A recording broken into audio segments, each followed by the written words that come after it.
Hussainabad trust की सालाना आमदनी की 50% आय को शिया समाज की गरीब लड़कियों की शादी एवं बच्चों की शिक्षा के लिए खर्च किया जाए। मौलाना सैफ अब्बास लखनऊ 30 अक्टूबर 2025 शिया चांद कमेटी के अध्यक्ष मौलाना सैफ अब्बास नकवी ने लखनऊ के जिला अधिकारी एवं हुसैनाबाद ट्रस्ट के चेयरमैन से मुलाकात कर ट्रस्ट में हो रहे भ्रष्टाचार के विरुद्ध कार्रवाई करने की मांग की। मौलाना सैफ अब्बास ने कहा कि हुसैनाबाद ट्रस्ट जो शिया समुदाय के लिए धार्मिक ट्रस्ट है, जिसको शाह अवध ने शिया समुदाय व समाज की फलाह व बहबूदी के लिए बनाया था। क्योंकि आप हुसैनाबाद ट्रस्ट के चेयरमैन हैं, इसलिए शिया धर्मगुरु व शिया समुदाय की आपसे निम्नलिखित मांग करता है। शिया समुदाय कभी भी जनहित के कार्य का विरोध नहीं करता है, इसलिए अगर नींबू पार्क के पास जो जमीन रोड चौड़ी करने के लिए ली जा रही है, उसके एवज में वहां पर दुकानें बनाकर शिया समुदाय को दी जाएं, तथा पूर्व में सुल्तानुल मदारिस की जमीन रोड चौड़ी करने के लिए जो ली गई थी, उसके एवज में दुकानें बनाकर शिया समुदाय को देने का वादा किया गया था, तथा उस वादे को भी अंजाम दिया जाए और जिन शिया समुदाय के लोगों के विरुद्ध वो मुकदमे हैं उनको वापस लिया जाए। मोहम्मद हैदर एडवोकेट द्वारा कोर्ट से हुसैनाबाद के दोनों गेटों के निर्माण का जो ऑर्डर कराया गया था, उसके अंतर्गत दोनों गेटों का निर्माण कार्य को तुरंत पूरा कराया जाए। छोटा इमामबाड़ा एवं बड़ा इमामबाड़ा धार्मिक स्थल है जहां पर सभी समुदाय के लोगों की आस्था है, लेकिन कुछ सालों से बराबर अश्लील तरीके के वीडियो बनाने का कार्य सामने आया है, जिससे सभी समुदाय के लोगों की आस्था को ठेस पहुंचती है। लिहाजा तुरंत ऐसे कार्यों पर प्रतिबंध लगाया जाए और दोषियों के विरुद्ध कार्यवाही की जाए। हुसैनाबाद ट्रस्ट की करबला मलिका आफाक स्थित डालीगंज गारवाली करबला में बहुत बड़ी जमीन है, जिस पर शिया समुदाय के लोगों को 300 वर्ग फीट जमीन देकर किरायादार बनाकर बसाया जाए। हुसैनाबाद ट्रस्ट गरीब, विधवा एवं अनाथ लोगों की मदद के लिए बनाया गया था। लिहाजा हुसैनाबाद ट्रस्ट की सालाना आमदनी का 50% आय को शिया समाज की गरीब लड़कियों की शादी एवं गरीब बच्चों की शिक्षा के लिए खर्च करने का आदेश पारित करे।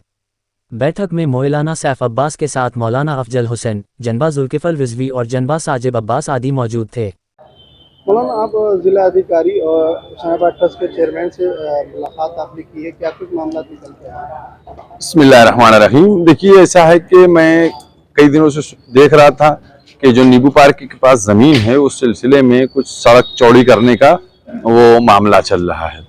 तो मैं कल जो हूँ, जो हुसैनाबाद ट्रस्ट के चेयरमैन और जिलाधिकारी भी हमारे शहर के, उनसे मैंने मुलाकात की और उनको मैंने तमाम पूरी कौम की तरफ से एक 5 नुकात पर मुश्तमिल एक मुतालबा दिया है।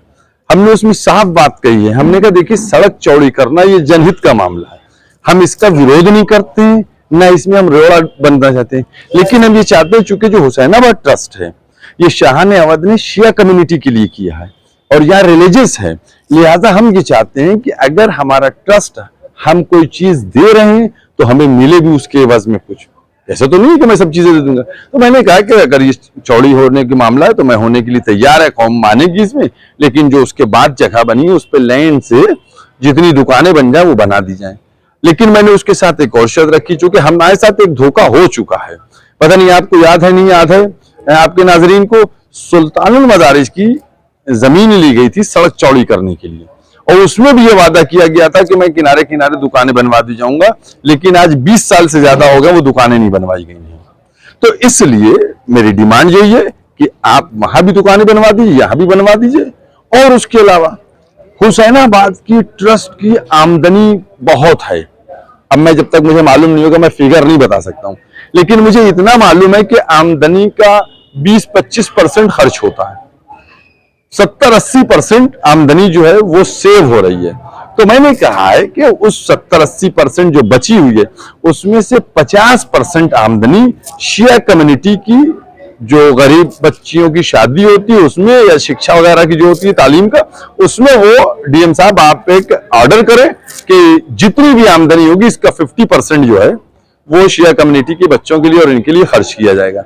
उसके अलावा जो दोनों गेट का ऑर्डर हो चुका है कोर्ट से, उसके बारे में कहा कि भाई उनकी तामीर वगैरह कीजिए। और जो एक और मैंने बात की कि मलका आफाक की करबला, जिसको हम गार वाली करबला कहते हैं, इस करबला में बहुत बड़ी जमीन पड़ी हुई है और वो बिला वजह लोग आकर वहां पर जुआरी शराबी बैठ जाते हैं और न्यूसेंस क्रिएट होता है। मैंने कहा उस जमीन से 300-300 स्क्वायर फीट जो है वो शिया लोगों को किराए पर दे के बसाया जाए। जो भी हुसैनाबाद ट्रस्ट कानून बनाए उसके तहत उनको बसाया जाए, ताकि वो बस भी जाए, इनकम भी हो जाए और वो जमीन भी सिक्योर हो जाए। और उसके बाद मैंने कहा कि जो रील बनाई जाती है बड़े इमामबाड़े में या छोटे इमामबाड़े में, चूंकि ये शिया मजहबी मकामात हैं, इससे हमारे जज्बात को ठेस पहुंचती है, लिहाजा इसको फौरन रोका जाए और इसमें जो लोग दोषी पाए जाए उनके ऊपर कार्रवाई की जाए। आप जैसे कि बात कह रहे हैं कि शिया समुदाय को वहाँ बसाने की, मगर इस तरह से जो हुसैनाबाद ट्रस्ट से भ्रष्टाचार मचा है उसको आप कैसे देखते हैं? भाई देखिए, हुसैनाबाद ट्रस्ट में जो भ्रष्टाचार मचा है, इसके लिए तो पूरी कौम को मिलकर एक सूत्री कार्यक्रम ये करना चाहिए कि जांच करना चाहिए। जांच भी लोकल नहीं हो सकती है। देखिए, एक बात ये भी गौर करने की, जैसे होता है कि घड़ी बिक गई है और वहां ये घोटाला हो गया, घोटाला हो गया, कौन जांच करेगा? ये हुसैनाबाद पूरा ट्रस्ट जो है ये यहीं के अधिकारियों के हाथ में। कौन अधिकारी आके एक अधिकारी दूसरे अधिकारी, लिहाजा मैं ये समझता हूं कि इसके खिलाफ बाकायदा एक सीबीआई इंक्वायरी हो जाए। अब जैसे अभी जो मौजूदा डीएम साहब हैं, ये आए हैं, इनको आए हुए साल भर हुआ है तकरीबन, शायद ऐसी कुछ हुए मुद्दत 2025 में शायद आए हैं। अभी ये कुछ मुद्दत रहेंगे, ये कल ट्रांसफर होकर चलेगा, दूसरे आ जाएंगे। तो किसके दौर में क्या गड़बड़ हुई है हम नहीं कर सकते हैं, ना आप कर सकते हैं। लिहाजा इसके लिए जो है मैं समझता हूं कि पूरी कौम को सेंट्रल गवर्नमेंट से डिमांड करना चाहिए कि वो इसकी जो है इंक्वायरी करे और जांच करे कि इसमें किसने किसने क्या क्या घोटाले किए। अच्छा, जैसे कि आप बात कर रहे हैं, यहाँ मौलाना कलवे जवाद साहब जो है इस पर मुहिम चला रहे हैं हुसैनाबाद ट्रस्ट को लेकर, उसको आप कैसे देखते हैं? नहीं, वो मुहिम जो चल रही है, मैं कहता रहा हूँ कि हुसैनाबाद ट्रस्ट में जो ट्रस्ट की जगह है उसको महफूज होना चाहिए, उसको सिक्योर होना चाहिए और सब चीजें बिल्कुल प्रॉपर तरीके से सारी चीजें होना चाहिए। जो डीड के दरमियान डीड में लिखा हुआ है उसके तहत काम होना चाहिए। कोई भी भ्रष्टाचार करता है उसके खिलाफ कार्रवाई होना चाहिए। आखिरी सवाल ये, तहसील की मस्जिद में भी कुछ सवाल निकल के आए हैं, उसको कैसे देख रहे हैं? देखिए, ऐसा है कि जो वक्फ का मामला है, औकाफ का मामला है, उसके लिए आप सुन लीजिए कि 2002 में करीब ये वक्फ की तहरीक शुरू हुई थी और उस वक्त मैं बहुत ही उसमें आगे था और मतलब पूरी टीम थी जिसमें जवाद साहब भी थे, सभी लोग थे, सब लोगों ने बहुत काम किया है। और मैं कह रहा हूं कि उस दौरान जो चीजें वक्फ की हम लोगों ने हासिल की, किसी एक शख्स ने नहीं ली है, ये याद रखिएगा। अभी भी गवाह मौजूद हैं, गवाह अभी भी मौजूद है, जिंदा है। एक शख्स ने, कोई नहीं, कोई कहते मैंने सिफ्तैनाबाद लिया, नहीं, अभी भी गवाह मौजूद है कि कैसे कैसे सिफ्तैनाबाद है। कोई कहते आलमनगर की जमीन किसने ली, कोई नहीं एक कह सकता, उसमें भी सब अभी गवाह मौजूद है।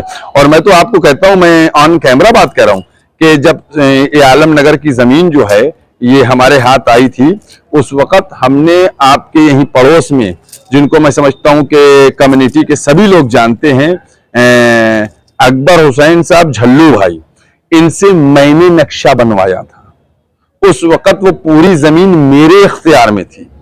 आज आप देख लीजिए कि मेरा वहां कोई प्लाट है, मैंने स्टार्टिंग की थी। उस वक्त जो सज्जादिया का अकाउंट खुला था वो मैंने खुलवाया था। अकाउंट दस्तखत जनाब की थी लेकिन मैंने अकाउंट खुलवाया था।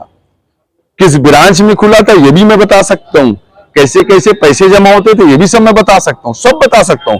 मैं इतना बता दे रहा हूं कि आज झल्लू साहब से पूछ लें जो शीश महल में रहते हैं कि भैया इसका नक्शा किसने बनवाया था। मैंने नक्शा बनवाया था, लेकिन वहां एक प्लाट ना मैंने लिया और ना मैंने किसी अपने जानने वाले को दिलवाया कि कोई जाके वहां ले लो प्लाट। हम वक्फ से हमेशा दूर रहे हैं। जहां तक होना चाहिए उस वक्त पूरे कब्जे में वक्फ थे। हमसे कहा गया आप इसके बन जाइए, इसके बन जाइए। देखिए, वक्फ के मुतवल्ली बनने का शौक उसको होता है जिसको खुर्द-बुर्द करना होती है। मैं एक जगह का मुतवल्ली हूं और मैं ही उसमें रह सकता हूं, कोई दूसरा बन भी नहीं सकता है। चूंकि 6 अप्रैल 1921 को एक स्कीम ऑफ मैनेजमेंट बनाई गई थी, उसके तहत मैं ही रह सकता हूं, वहां कोई दूसरा आ ही नहीं सकता है। मैं रह सकता हूं या मेरा बेटा रह सकता है और कोई नहीं आ सकता है। तो उसके तहत मैं वहां रहता हूं। अब मेरी विलादत से पहले, मैं पैदा नहीं हुआ तब से लोग वहां किराएदार हैं और उनके ऊपर ये कि वहां की दुकानें इतनी बिक रही, इतनी बिक रही। अरे कम से कम अगर कह रहे थे दुकान बिक रही तो उस दुकानदार का नाम तो बता देते कि कौन सी दुकान बिक रही है, कौन सी। ये वही मामला है कि कौवा कान ले गया। और सिर्फ एक सेंटेंस आपसे कहता हूं, वक्फ की तौलियत का शौक उसको होता है जिसको खुर्द-बुर्द करना होती है। मैं जिस वक्त पूरा पावर था मेरे पास वक्फ बोर्ड का, सब कुछ हमारे पास था, तब भी मैं किसी दूसरे वक्फ का नहीं बना। एक मुझे वक्फ बनाया गया था जो नरई वाली करबला है, उसमें भी इसलिए बनाया गया था कि आप थोड़ा एहतिजाज कर दीजिएगा। एक वक्फ का वहां मुझे मुतवल्ली बनाया गया था जो नसीराबाद में गुफरामाब का इमाम बाड़ा है कि वहां आप जाके तामीर कराइए। और अल्लाह का शुक्र है कि आज हमारी कौम जानती है मैं कौम की खिदमत कर रहा हूं। मैंने चीजें लखनऊ के अंदर, लखनऊ से लेके दूसरे शहरों तक बनाई हैं, जमीनें खरीद के बनाई हैं, सिर्फ तामीर नहीं कराई है कि मैंने किसी चीज का मेंटेनेंस करा दी हो, जमीनें खरीद के। ये मेरा रिकॉर्ड है, मैं कैमरे पे कह रहा हूं, जिसको चाहिए वो आके देख ले। मैंने जमीनें खरीद के चीजें बनाई हैं।